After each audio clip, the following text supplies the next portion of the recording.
बात करने वाले हैं यूपी टेट 2017 के child development and pedagogy section के बारे में। चलिए आज का वीडियो शुरू करते हैं। वीडियो शुरू करने से पहले मेरा इंट्रोडक्शन। मेरा नाम विवेक सिंह है और मैंने डॉक्टर राम मनोहर लोहिया अवधि विश्वविद्यालय से बीए किया हुआ है। उसके पश्चात मैंने department of education university of Lucknow से बीएड किया हुआ है। फिर मैंने faculty of education Banaras Hindu university से एमएड किया हुआ है।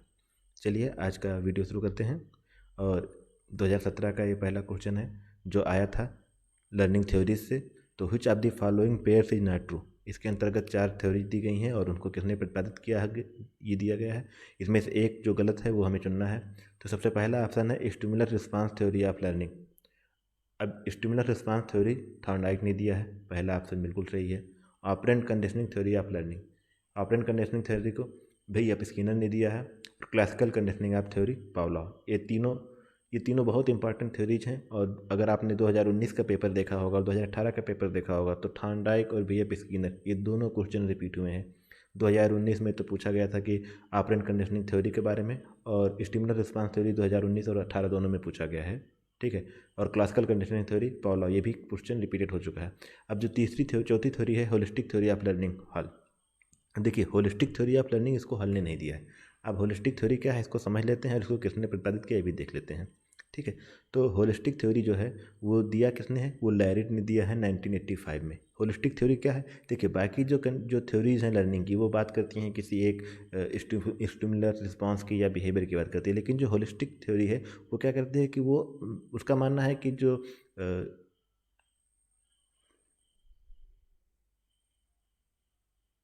व्यक्ति का व्यवहार होता है वो कम्प्लीटली जो होता है संबंधित होता है वो intellect, emotions and body impulse in सबसे संबंधित होता है। मतलब कि इस समग्र का रूप होता है। कोई पर्टिकुलर एक इंडिविजुअल कोई स्टिमुलस या कुछ पर्टिकुलर कोई एक बिहेवियर जो है वो आदमी का पर्सनालिटी नहीं होता। उसके अंतर्गत जो है इंटेलेक्ट भी होते हैं, इमोशंस भी होते हैं, बॉडी इम्पल्स होते हैं, ये सब कुछ मिला के फिर आदमी का बिहेवियर होता है। तो ये होलिस्टिक थ्योरी है, ठीक है। और इसको दिया किसने था, इसको लैरिड ने दिया था। चलिए अगला क्वेश्चन देखते हैं। Who describe different type of personality based on gland. अब देखिए जो डिफरेंट टाइप ऑफ पर्सनालिटी जो है वो ग्लैंड के आधार पर कैनन ने दिया था, ठीक है। ये क्वेश्चन है, ये पर्सनालिटी की जो थ्योरीज हैं ये आप देख लीजिएगा। और कैनन ने क्या कहा था कि कैनन ने बोला था कि जो पर्सनालिटी है उन्होंने बेसिकली 2 टाइप के बातें थे। तो एक था डक्ट ग्लैंड और एक दूसरा डक्टलेस ग्लैंड, ठीक है। तो ये जो ग्लैंड है ये संबंधित है बेसिकली हमारे डाइजेस्टिव सिस्टम से, ठीक है। तो ये जो क्वेश्चन है ये आ चुका है, तो इसको एक बार अच्छे से देख लीजिए। हो सकता है कि इस बार भी 2021 में इससे संबंधित क्वेश्चन आ जाए। अगला है स्टेटमेंट है creativity is a mental process to express the original outcome. ये स्टेटमेंट किसने दिया है, क्रो एंड क्रो। स्टेटमेंट आपको देखने ही होंगे, मैं बार बार कहता हूँ कि स्टेटमेंट आप एक बार लिख लीजिए। और ये स्टेटमेंट जो है इसमें से आपको कौन से स्टेटमेंट देखने हैं, उसमें आपको क्रिएटिविटी की स्टेटमेंट देखने की, क्रिएटिविटी पे किसने किसने क्या कहा है, इंटेलिजेंस पे किसने क्या कहा है, पर्सनालिटी पे किसने क्या कहा है, ठीक है। कम से कम इन 3-4 और मोटिवेशन पे किसने क्या कहा है। इन 4 टर्मों पे आपको जो भी स्टेटमेंट है वो स्टेटमेंट को एक कॉपी में लिख लीजिए और उसको बार बार रिवाइज करते रहिए। अगला है whose name is associated with father of the eugenic. अब देखिए फादर ऑफ द यूजेनिक पूछा है कि कैसे संबंधित है। तो फादर ऑफ द यूजेनिक जो है वो गाल्टन है। और गाल्टन जो है वो कौन थे, गाल्टन बेसिकली वो डार्विन के कजिन थे। और डार्विन की जो थ्योरी थी वो जो गाल्टन है वो कहीं ना कहीं डार्विन की थ्योरी से ही संबंधित थी। तो गाल्टन ने कहा यूजेनिक। अब देखिए जो ये थ्योरी क्या है, फादर ऑफ यूजेनिक, जो जेनिक है वो बेसिकली जेनेटिक्स से बना हुआ है। तो जो इसका कॉन्सेप्ट है कि यूजेनिक क्या है, तो यूजेनिक है improving the genetics of human race by artificial selection of human. मतलब कि ये जो ह्यूमन जो प्रजाति है, मानव प्रजाति है, वो इसको इम्प्रूव करने की बात करता है। और कैसे इम्प्रूव करेगा, वो सिलेक्शन करता है कि हमको उन्हीं को सिलेक्शन करना है, वही आगे रिप्रोडक्शन करेंगे जो फिजिकली फिट हैं, मेंटली फिट हैं, टॉल हैं, हाइट, ठीक है, जिनकी हाइट टॉल है और जिनको हाई आईक्यू है। उनको वो रोकता है कौन, जो छोटे हाइट वाले हैं, जो मेंटली फिट नहीं है, जिनकी आईक्यू कम है, ये उनको। तो ये आर्टिफिशियल सिलेक्शन के आधार पे बोलता है कि जो इम्प्रूव करना है जेनेटिक ह्यूमन रेस का, ठीक है। तो अब देखिए ये किसने दिया था, गाल्टन ने दिया था। तो ये क्वेश्चन आ चुका है, इसको एक बार आप समझ लीजिए अच्छे से। अगला क्वेश्चन है the tendency of feeling of revolt is concern with which of the following ages, ठीक है। तो ये पूछता है कि विद्रोह की जो भावना है वो किस एज से संबंधित है, ठीक है। तो childhood, infancy, early adolescence, mid adolescence. जो विद्रोह की भावना है वो बेसिकली अर्ली एडोलसेंस में होती है। जब बच्चा किशोरावस्था के शुरुआती स्टेज में होता है तो उसके अंदर विद्रोह की भावना होती है, वो हर एक चीज़ पे क्वेश्चन करना शुरू कर देता है और हर एक चीज़ को अपने तरीके से करना चाहता है। इसी फीलिंग को फीलिंग ऑफ रिवोल्ट कहते हैं और ये होती है अर्ली एडोलसेंस में। ठीक है, फिर अगला क्वेश्चन है period of learning where no improvement is performance is made. देखिए, जो पीरियड ऑफ लर्निंग, जहाँ पे ये प्लेटो ऑफ लर्निंग है, अधिगम का पठार, ये क्वेश्चन अगर आपने 2019 का पेपर देखा होगा सेम, उसमें सीधा सीधा ये स्टेटमेंट के तौर पे दिया गया था कि period of learning where no improvement is performance is made. ये स्टेटमेंट किसका है? ठीक है, अब यहाँ पे उसी स्टेटमेंट को पूछ लिएगा कि वो किससे संबंधित है।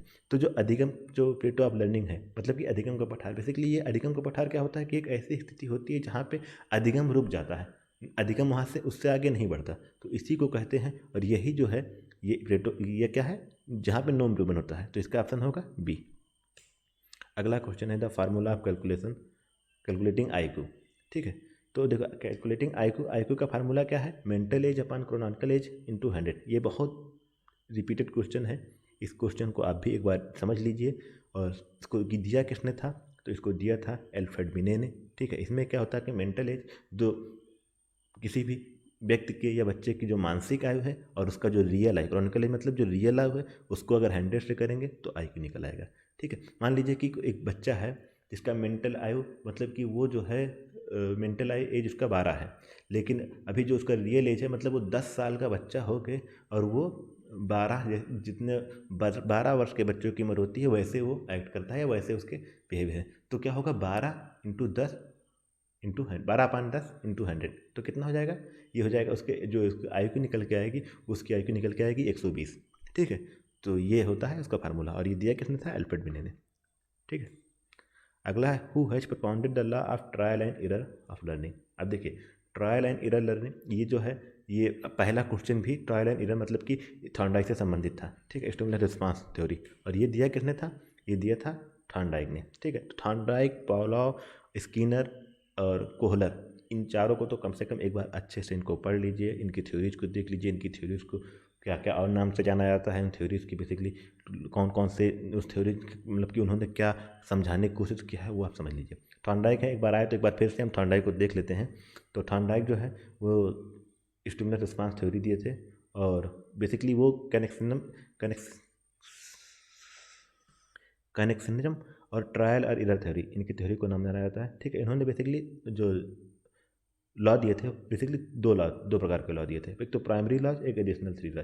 प्राइमरी लॉ क्या था कि लॉ ऑफ रेडिनेस, तत्परता का नियम के नाम से जानते हैं, लॉ ऑफ इफेक्ट, प्रभाव के नियम से जानते हैं, और लॉ ऑफ एक्सरसाइज, ठीक है, अभ्यास के नियम से जानते हैं। इसके बाद उन्होंने 3 लॉ और दिए थे, law of primacy, law of recency और लॉ ऑफ इंटेंसिटी। ठीक है, ये बेसिकली ये इनके एडिशनल 3 लॉ थे। तो अगर कभी क्वेश्चन में आता है कि थॉर्नडाइक ने कुल टोटल कितने लॉज दिए थे, तो वो 6 थे। प्राइमरी लॉज कितने थे? वो 3 थे। ठीक है, अगला क्वेश्चन है इन द नॉर्मल, ये तो बेसिकली पूछ रहा है कि क्रोमोसोम्स के पेयर कितने होते हैं। बायो के क्वेश्चन है, तो 23 पेयर होते हैं, टोटल 46 होते हैं, जिसको हिंदी में गुणसूत्र कहते हैं। ठीक है, operant conditioning theory is propounded bye.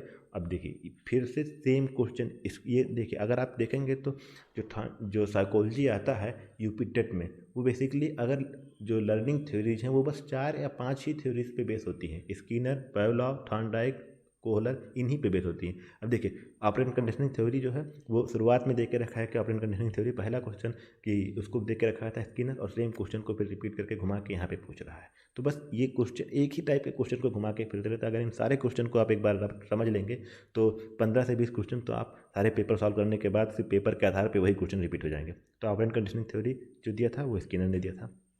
देखिए मैंने कहा था ना कोहलर, अब देखिए फिर कोहलर आ गया। Kohler is associated which of the following. अब देखिए कोहलर, थॉर्नडाइक, पावलोव, स्किनर, ये सब लर्निंग थ्योरी दी है। कोहलर की जो थ्योरी है वो थ्योरी ऑफ इंसाइट है, सोच की सिद्धांत। अब ये अगला क्वेश्चन है fluid mosaic model of intelligence was provided by. तो देखिए जो फ्लूइड मोज़ाइक मॉडल है वो कैटल ने दिया था इंटेलिजेंस का। ठीक है, कैटल देखो इंटेलिजेंस का भी उन्होंने एक थ्योरी दिया है, और कैटल की एक पर्सनालिटी की भी थ्योरी है। ठीक है, उसको भी हम कभी हुआ तो पढ़ेंगे। ठीक है, तो अब ये इसको दिया किसने था? कैटल ने दिया था। तो ये उसके बारे में कुछ दिया हुआ है, हम एक बार पढ़ लेते हैं, समझ लीजिए। The fluid mosaic model of intelligence was proposed by Raymond B. Cattell. Cattell defined fluid intelligence as the ability to perceive relationship independent of previous specific practice or instruction concerning those relationship. ठीक है, तो ये fluid mosaic model है। अब अगला है brain storming model.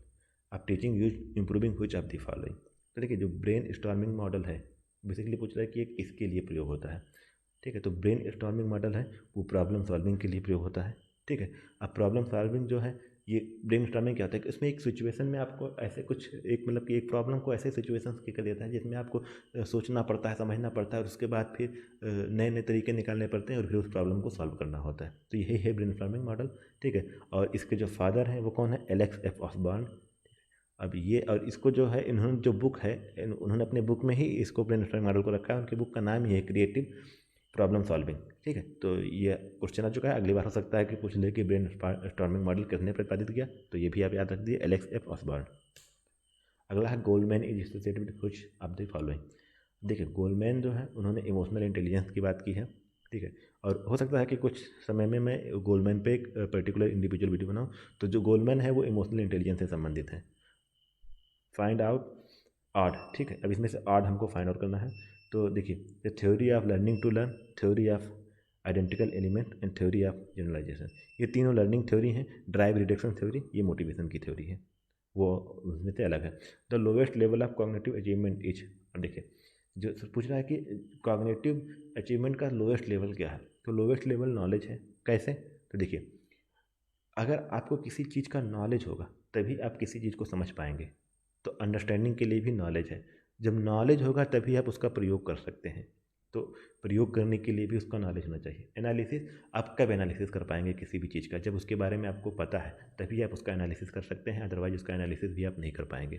ठीक है, तो सब चीज़ के लिए सबसे सबसे ज़रूरी क्या है? नॉलेज। तो सबसे लोएस्ट लेवल है वो नॉलेज है। नॉलेज होने के बाद फिर अंडरस्टैंडिंग होगी, नॉलेज होने के बाद फिर अप्लीकेशन होगा और नॉलेज होने के अगला स्टेप होगा एनालिसिस। तो सबसे लोएस्ट लेवल पे नॉलेज आएगा। अगला है a boy who can ride a cycle is going to drive a motor bike, this is an example of. अब देखिए जो ये ट्रांसफर ऑफ लर्निंग से क्वेश्चन है, तो ट्रांसफर ऑफ लर्निंग बेसिकली दो प्रकार के होते हैं, हॉरिजॉन्टल एंड वर्टिकल। देखिए हॉरिजॉन्टल में क्या होता है कि जब आप एक ही सिमिलर जो आपका जो लर्निंग होता है वो सिमिलर चीज़ों से ही होती हैं। जैसे अब हॉरिजॉन्टल का एग्जांपल आप समझ लीजिए कि आप स्कूटी चला रहे हैं और स्कूटी चलाते चलाते आप बाइक चलाने लगे, तो वो आपका हॉरिजॉन्टल हो जाएगा। लेकिन वर्टिकल में क्या है, आप साइकिल चला रहे थे और साइकिल से बाइक पे आए। ठीक है, स्कूटी में क्या है, एक्सीलरेटर है, क्लच है, ये सब कॉमन है, बस उसमें हल्का सा एक गियर होता है। लेकिन साइकिल में आप एक्सीलरेटर, क्लच, ब्रेक, बहुत काफ़ी चीज़ चेंज हो रही हैं, तो वहाँ पे वो वर्टिकल है। लेकिन जब बिल्कुल सिमिलर होती हैं तो वो हॉरिजॉन्टल होती हैं, और जब गैप ज़्यादा होता है तो वर्टिकल में हो जाती हैं। Which of the following is not the cause of plateau of learning. देखिए फिर से अधिगम के पठार से संबंधित क्वेश्चन, ये दूसरा क्वेश्चन है। ठीक है, तो अब अधिगम का पठार कब होगा? अब वो चाहे उससे संबंधित नहीं है, तो सबसे पहले देखिए कौन कौन संबंधित है। अगर मोटिवेशन की कमी होगी तो भी अधिगम का पठार शुरू होगा। साइकोलॉजिकल, अगर कोई व्यक्ति की मानसिक स्थिति सही नहीं है तो जाहिर सी बात है कि वो अधिगम उससे नहीं होगा। और अगर नॉलेज है, उसके पास नॉलेज की ही लिमिटेशन है तो भी उसको क्या कहते हैं, अगर मान लीजिए कि आपके पास पढ़ने के लिए कुछ है ही नहीं तो जाहिर सी बात है फिर लर्निंग हो नहीं होगी। और अगर आपको सीखने की इच्छा नहीं है तो भी लर्निंग नहीं होगी। अब नॉन कोऑपरेशन ऑफ स्कूल, इनमें से स्कूल कोऑपरेट करे या ना करे उससे अधिगम के पठार से संबंधित नहीं है, क्योंकि अगर स्कूल कोऑपरेट नहीं करना है, जिसको सीखना है वो कहीं और से सीख लेगा। ठीक है, तो नॉन कोऑपरेशन ऑफ स्कूल ये इससे संबंधित नहीं है। अगला क्वेश्चन है, ये क्वेश्चन फिर स्टेटमेंट से, और कैसा स्टेटमेंट? लर्निंग के स्टेटमेंट से। तो देखिए मैं बार बार बातें बताऊंगा कि स्टेटमेंट वाले क्वेश्चन आपको करने हैं, तो 4 टर्मिनोलॉजी हैं जिनको आप अच्छे से देख लीजिए, लर्निंग, इंटेलिजेंस, मोटिवेशन और चौथा क्या है, क्रिएटिविटी। तो इन चारों को आप देख लीजिए अच्छे से, और इनके स्टेटमेंट, इनके बारे में किसने क्या क्या कहा है, इस चारों को कवर कर लेंगे तो जो स्टेटमेंट आते हैं उसमें से 60 से 70% स्टेटमेंट आपका कवर हो जाएगा। तो learning is the modification of behaviour through experience and training, ये गेट्स एंड अदर ने कहा है। अगला है, ठीक है, स्टैनफोर्ड बिनेट टेस्ट। ये टेस्ट कौन सा है? इंटेलिजेंस टेस्ट है, और इसके लिए जो फार्मूला क्या था, मैंने क्या बताया था, मेंटल एज अपान क्रॉनिकल एज इंटू 100। ठीक है, और उसको किसने दिया था? स्टैनफोर्ड बिनेट ने दिया था। ठीक है, और वो किससे संबंधित है? इंटेलिजेंस से संबंधित है। देखिए एक ही टॉपिक से 2 क्वेश्चन, मोस्टली देखिए जो भी क्वेश्चन आ रहे हैं वो उसी टॉपिक से संबंधित 2 या 3 क्वेश्चन आ ही जा रहे हैं। अगला है who has classified introvert personality and extrovert personality. देखिए इंट्रोवर्ट और एक्सट्रोवर्ट पर्सनालिटी किसने दिया था? कार्ल जंग ने दिया था। इंट्रोवर्ट पर्सनालिटी क्या होती है? इंट्रोवर्ट पर्सनालिटी के अंतर्गत कोई जो व्यक्ति होता है वो खुद तक सीमित रहता है, वो खुद से बाहर नहीं निकलना चाहता, मतलब कि आसपास क्या हो रहा है, समाज में क्या हो रहा है, वो उससे नाता नहीं रखता। आप देखते होंगे बहुत से लोग होंगे जो बस अपने तक सीमित रहते हैं। आप उनके पास जाएंगे तो वो आपसे बात नहीं करेंगे, आप अगर उनसे बात करते हैं तो खुद वो हेजिटेट करते हैं, ठीक है। और जो एक्सट्रोवर्ट पर्सनालिटी होते हैं वो आस पास सब बना के रखते हैं, सबसे बोलते बोलते रहते हैं। तो जो ये दो प्रकार के पर्सनालिटी को डिवाइड किसने किया था, क्लासिफाइड किया था? कार्ल जंग ने। अगला क्वेश्चन है the factor affecting the social development of children are. देखिए सोशल डेवलपमेंट है और उसमें से कौन सा फैक्टर होगा? तो जाहिर सी बात है इकोनॉमिक, फिजिकल और हेरिडिटी नहीं होगा। सोशल अगर डेवलपमेंट को अफेक्ट कर रहा है तो वो होगा सोशल एनवायरमेंटल एलिमेंट। बेसिक सा क्वेश्चन है which of the following is primary law of physical development. देखिए ग्रोथ एंड डेवलपमेंट एक ऐसा टॉपिक है जिससे क्वेश्चन हर बार आ रहे हैं, ठीक है। तो बेसिकली जो प्राइमरी लॉ फिजिकल डेवलपमेंट में लॉ ऑफ रैपिड ग्रोथ, ये प्राइमरी लॉ है, बाकी जो लॉ है वो उसके प्राइमरी लॉज के अंतर्गत नहीं आते हैं। और ग्रोथ एंड डेवलपमेंट से क्वेश्चन आते हैं, ग्रोथ एंड डेवलपमेंट को एक बार आप देख लीजिए अच्छे से, ठीक है। अब अगला क्वेश्चन है which of the following is not the theory of development. अब देखिए डेवलपमेंट की जो थ्योरीज हैं उसमें से पूछा कौन सी नहीं है, तो थ्योरी ऑफ कंटिन्यूस ग्रोथ है, थ्योरी ऑफ इंटर रिलेशन है, थ्योरी ऑफ यूनिफॉर्म पैटर्न है। देखिए जो थ्योरी ऑफ कंडीशन रिफ्लेक्स है ये नहीं है, ठीक है। जो बाकी तीनों थ्योरी हैं अगर उनको आप देखते हैं तो theory of continuous growth, development में कंटिन्यूस ग्रोथ होता है, ठीक है। कोई व्यक्ति है आप देखेंगे उसका ग्रोथ हमेशा होता रहता है, ठीक है। कभी वर्टिकल होगा तो कभी हॉरिजॉन्टल होगा। थ्योरी ऑफ इंटर रिलेशन ये भी है, ऐसा नहीं है कि कोई पर्टिकुलर भाग शरीर का एक हाथ बहुत तेज़ी से बढ़ रहा है, एक हाथ छोटा बढ़ रहा है, ऐसा भी नहीं, इंटर रिलेशन भी है। और theory of uniform pattern, pattern भी उसका यूनिफॉर्म होता है, ठीक है। तो जो थ्योरी ऑफ कंडीशन रिफ्लेक्स है वो नहीं होता।